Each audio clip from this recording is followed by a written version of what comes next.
ఒక మాట చెప్పాలంటే జగన్ ఉన్నంత కాలం ఎవరు పైకి రారన్నా.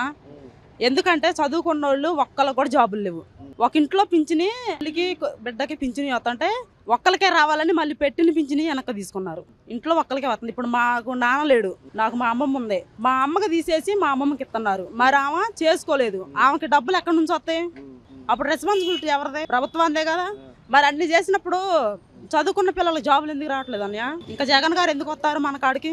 ఏదన్నా మాట్లాడదామంటే ఎవరి దగ్గరకు అన్ని వెళ్ళి ఏదన్నా సార్ మాకు ఇది లేదు అది లేదని చెబుతామంటే మాట్లాడదామంటే మమ్మల్ని దగ్గరకు రాని. ఇట్లా ఎలక్షన్లు వస్తే వాళ్ళు మేము వద్దు పోండి అన్న మా ఇళ్ళకి వస్తారు.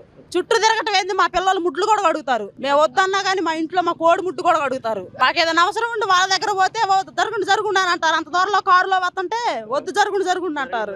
జనాన్ని మోసం చేస్తున్నారన్న, రెండోది ఏమీ లేదు. కానీ ఇప్పటివాడికి జగన్ వచ్చాక ఎంతమంది నాశనం అయిపోయారు. కాలేజీ పిల్లల జాబులు లేవు, పని చేసుకునే పనులు లేవు. అదే ప్రభుత్వం సరిగా ఉంటే మాకేంటని ఈ బాధలో? 25 సంవత్సరాలు నాకేంటి కొబ్బరి బొండాలు పెట్టుకుని చేసుకునే అవసరం?